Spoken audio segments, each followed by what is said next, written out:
हाय दोस्तों, एकता technical coaching में आपका स्वागत है। मैं जितेंद्र सर लेकर हाजिर हूँ शॉर्ट ट्रिक।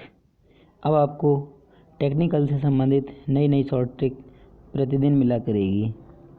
दोस्तों, आप हमारा सहयोग करें, हम आपका पूरा सहयोग करेंगे। आपको हमारे सहयोग में कुछ नहीं करना है, केवल हमारे वीडियो बस अपने दोस्तों में आगे बढ़ाते रहिए। और इसी के साथ मैं हाजिर हूँ आपके लिए शॉर्ट ट्रिक लेकर के। देखिए दोस्तों, डीसी मशीनों में 3 प्रकार की मशीनें होती हैं, जिसमें नंबर 1 होती है डीसी श्रेणी मशीन, दूसरी होती है डीसी शंट मशीन और तीसरी होती है डीसी कंपाउंड मशीन। जिनमें से डीसी श्रेणी मशीन में आर्मेचर के साथ मोटे तार कम टर्नों की एक कुंडली श्रेणी क्रम में लगाई जाती है, जिसका रेजिस्टेंस कम और श्रेणी फील्ड कुंडली की में धारा प्रवाह अधिक और इसकी चालकता भी अधिक होती है।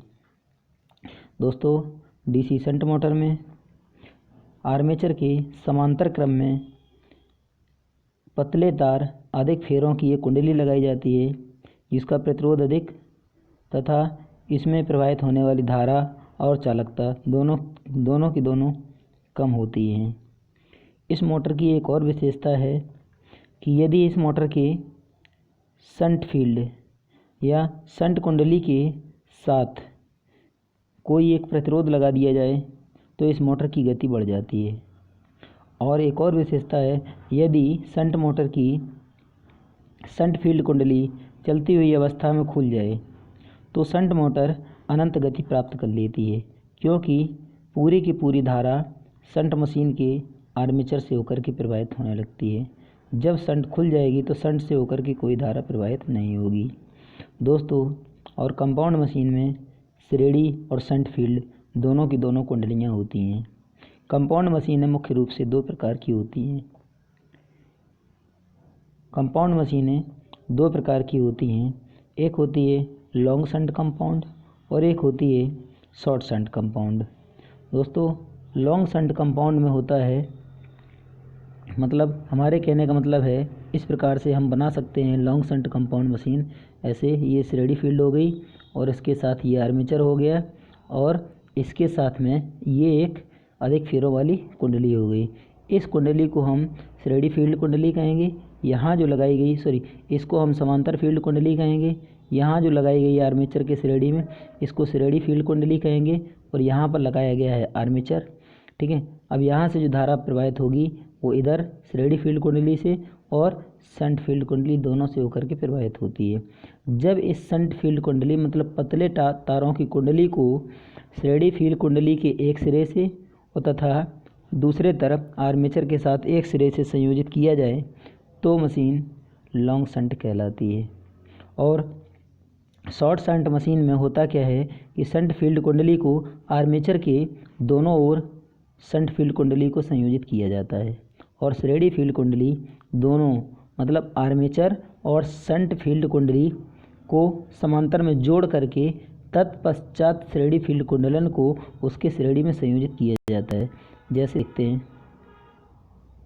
जैसे यहाँ पर एक ये कुंडली लगाए, इसको श्रेणी फील्ड कुंडली कहेंगे। इसके बाद यहाँ पर आर्मेचर लगाए और यहाँ पर लगा दिए शंट फील्ड कुंडली। ये आर्मेचर के समांतर में शंट फील्ड कुंडली लगेगी और दोनों के श्रेणी में श्रेणी फील्ड कुंडली लगती है। ठीक है। ये कुंडली जो श्रेणी फील्ड कुंडली है, ये मोटे तार कम फेरों की होती है, इसमें धारा प्रवाह अधिक होता है और परिपथ जो मोटर जितनी धारा लेता है या जनरेटर है जितनी धारा देगा या मोटर जितनी धारा लेगा, इसमें से होकर के पूरी की पूरी धारा प्रवाहित होती है शॉर्ट शंट कंपाउंड मशीन में। ठीक है। चलिए दोस्तों, इसी के साथ देखते हैं आगे। यहाँ मैंने एक ट्रिक लिखी है, इसमें देखिए क्या है। जो आपकी शंट फील्ड मशीन होती है, इस पर 2 टेस्ट किए जाते हैं। वैसे तो जनरली छोटी मशीनों पर और नॉर्मल मशीनों पर जो ब्रेक टेस्ट होता है वो लगभग सभी पर ही करते हैं। ब्रेक टेस्ट को शॉर्ट सर्किट टेस्ट के नाम से भी जाना जाता है। ठीक है। और शॉर्ट सर्किट से हम कॉपर लॉस की जानकारी प्राप्त करते हैं। इसके लिए एक छोटी सी ट्रिक है जिसको हम SSC से याद रख सकते हैं। शॉर्ट सर्किट कॉपर लॉस ज्ञात करते हैं। और ओपन सर्किट का मतलब मोटर में जो ओपन सर्किट होगा इसका मतलब बिना लोड के मोटर को चलाया जाता है कई घंटों तक। जब बिना लोड के मोटर को चलाएंगे तो इसका मतलब होता है कि मोटर पर कोई लोड नहीं है, अर्थात मोटर ओपन सर्किट की पोजीशन में चल रहा है। इसको हम कहेंगे OIL ऑयल, ठीक है। ओपन सर्किट आयरन लॉस, मतलब ओपन सर्किट के द्वारा किसी भी मोटर में या ट्रांसफार्मर में सदैव आयरन लॉस ज्ञात किया जा सकता है। इसको हम याद रख सकते हैं OIL के साथ, ठीक है दोस्तों। और जब शॉर्ट सर्किट या मशीन या कोई मोटर है उसको जब ब्रेक टेस्ट किया जाता है तो ब्रेक टेस्ट को ही हम कहते हैं शॉर्ट सर्किट टेस्ट मोटर में, ठीक है। और इसको हम याद रख सकते हैं SSC से, short circuit test copper loss. और ओपन सर्किट टेस्ट को OIL से पढ़ेंगे। ओपन सर्किट टेस्ट मतलब OIL, open circuit test iron loss. अब देखते हैं आगे दोस्तों, जो आपका शंट फील्ड मोटर होता है, शंट फील्ड मोटर जो होता है उस पे होता क्या है कि दो हम टेस्ट जनरली जो पेपर में बहुत ज़्यादा पूछे जाते हैं। नंबर 1 को हम कहते हैं, इसको हम पढ़ सकते हैं शिशु हाँफता है। नंबर 1 को हम पढ़ेंगे शिशु, इसका मतलब है स्विन बर्न टेस्ट जो है मोटर को शून्य लोड पर चला करके शंट फील्ड मोटर के ये मतलब शंट मोटर के ये टेस्ट हैं। यहाँ जब हम स्विन बर्न टेस्ट करेंगे इसका मतलब है स्विन बर्न टेस्ट जब किया जाता है तो लोड होता है शून्य, या हम कहेंगे मोटर को बिना लोड के चलाया जाता है, ठीक है। ऐसी स्थिति में हम मतलब स्विन बर्न टेस्ट करते हैं, या हम कह सकते हैं कि स्विन बर्न को टेस्ट को करने के लिए मोटर को शून्य लोड पर चलाया जाता है। अब कहा जाए कि स्विन बर्न टेस्ट से क्या ज्ञात किया जाता है, तो स्विन बर्न टेस्ट जो है तापमान या टेम्परेचर ज्ञात करने के लिए किया जाता है। और हम कह सकते हैं जब मोटर को ओपन सर्किट की पोजीशन में या बिना लोड पर या शून्य लोड पर चलाया जाता है तो इसको हम कहेंगे ओपन सर्किट टेस्ट हो रहा है। और जब ओपन सर्किट टेस्ट हो रहा तो आपकी एक ट्रिक कार्य कर रही है यहाँ पर OIL, मतलब ओपन सर्किट आयरन लॉस। तो स्विन बर्न टेस्ट के द्वारा हम आयरन लॉस ज्ञात करते हैं। ओके, हो गया ये।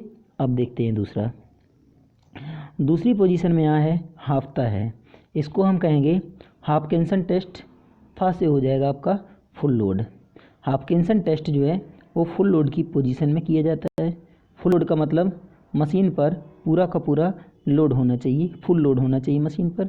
तो हाफकिंसन टेस्ट मतलब फुल लोड पर, हाफकिंसन टेस्ट हम फुल लोड पर करते हैं। फुल लोड का मतलब जब हम हाफकिंसन टेस्ट करेंगे तो हाफकिंसन टेस्ट के द्वारा कॉपर लॉस ज्ञात किए जा सकते हैं, ठीक है। फुल लोड मतलब मशीन को ब्रेक कर दिया गया है पूरी तरीके से, तो फुल लोड हो गया।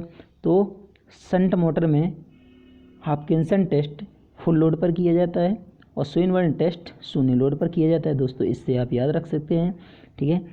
और शंट मोटर को ही हम शंट मोटर को शंट जनरेटर के रूप में चला सकते हैं। और अल्टरनेटर और सिंक्रोनस मोटर में शंट जनरेटर को एक्साइटर कहा जाता है। शंट मोटर की रेटिंग या सीरीज मोटर की रेटिंग या कंपाउंड मोटर की रेटिंग, या हम कह सकते हैं कोई भी DC मोटर है उसकी रेटिंग सदैव किलोवाट में ली जाती है, उसकी रेटिंग सदैव HP में ली जाती है, चाहे AC मोटर हो चाहे DC मोटर हो, HP में रेटिंग ली जाती है। अगर जनरेटर की बात की जाएगी DC जनरेटर तो इसका रेटिंग किलोवाट में लेते हैं। AC जनरेटर का रेटिंग हम KVA एंड किलोवाट में लेते हैं। थैंक यू दोस्तों। अगर हमारा वीडियो आपको अच्छा लगे तो आप अपने मित्रों में आगे बढ़ाइए, शेयर करिए। हम आपके लिए ऐसी ही नई नई ट्रिक के साथ हाजिर होते रहेंगे। थैंक यू दोस्तों, जय हिंद।